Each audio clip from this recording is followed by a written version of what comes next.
WhatsApp guys. आज आप लोगों से बात करने का मन किया तो मैंने कहा चलो ये वीडियो बनाते हैं। असल में आज का जो वीडियो है वो मेरे कुछ विचारों को मैं यहाँ आप लोगों से शेयर करना चाहता हूँ।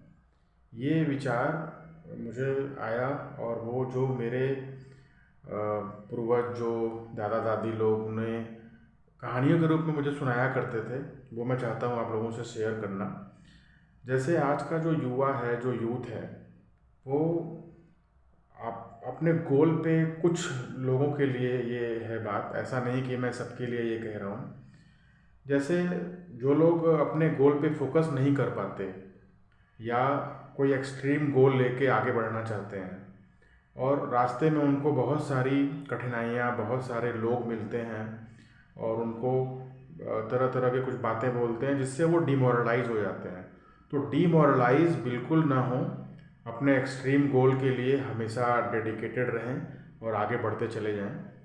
जैसे एक कहावत, एक कहानी मुझे आज भी याद आती है अपने, जो मेरे पूर्वज में, जो मेरे बिलव्ड दादा दादी मुझे सुनाया करते थे, कौवे और बाज की कहानी।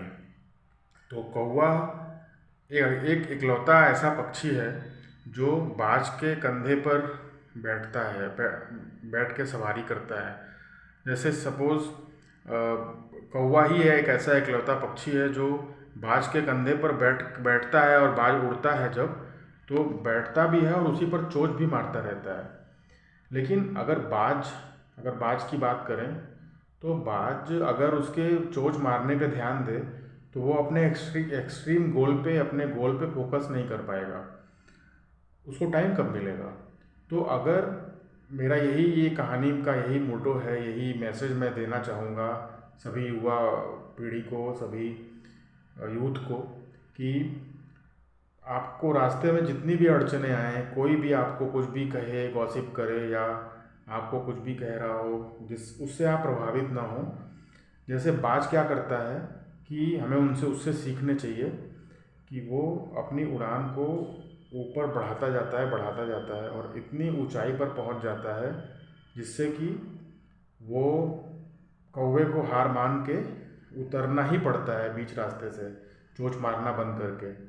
तो इसी तरह इस कहानी से हमें ये सीख लेनी चाहिए कि अगर कोई भी रास्ते में अड़चने आए, कोई भी डिमोरलाइज कर रहा हो, गॉसिप कर रहा हो या आपको कोई भी ट्रबल दे रहा हो, तो किसी भी ट्रबल और किसी भी चीज़ पे ध्यान दिए बिना आप अपने उस एक्सट्रीम, अपने उस लविंग गोल की तरफ आगे बढ़ते जाएं और अपने आप को बाज की तरह इतना ऊंचा बना लें, इतनी ऊंचाई पर पहुंच जाएं कि कोई भी कौवा या कोई भी अड़चन आपको परेशान ना कर सके।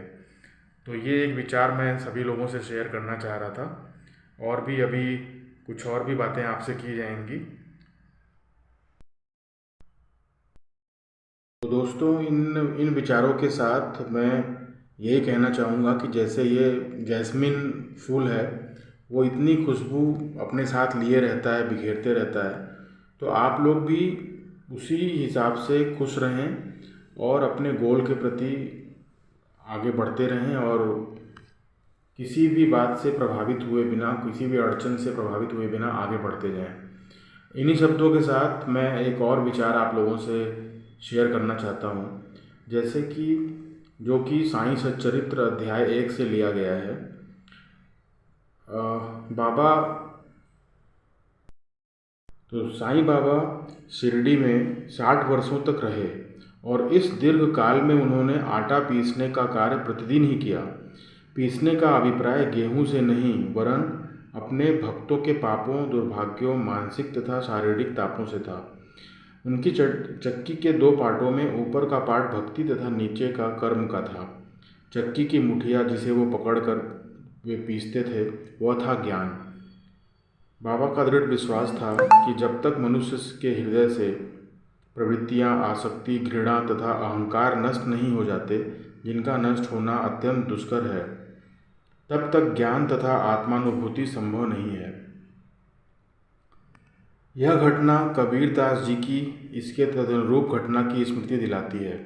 कबीरदास जी एक स्त्री को अनाज पीसते देखकर अपने गुरु निपट निरंजन से कहने लगे कि मैं इसलिए रुदन कर रहा हूँ कि जिस प्रकार अनाज चक्की में पीसा जाता है, उसी प्रकार मैं भव साकर रूपी चक्की में पीछे जाने की यातना का अनुभव कर रहा हूँ।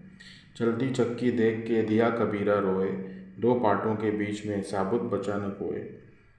उनके गुरु ने उत्तर दिया कि घबराओ नहीं, चक्की के केंद्र में जो ज्ञान रूपी दंड है उसी को दृढ़ता से पकड़ लो। जिस प्रकार तुम मुझे करते देख रहे हो उससे दूर मत जाओ, बस केंद्र की ओर ही अग्रसर होते जाओ।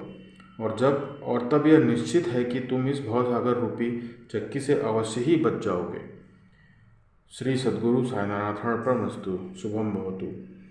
तो ये इन विचारों को आपसे शेयर करके मुझे बहुत ही अच्छा लगता है और बहुत बहुत धन्यवाद आप लोगों को मेरे वीडियो को सुनने के लिए, देखने के लिए, मुझे सुनने के लिए। और भी बहुत सारे विचार और अपने बहुत सारे ब्लॉग्स मैं लेके आपके बीच आता ही रहूँगा। बहुत बहुत धन्यवाद। Thank you so much.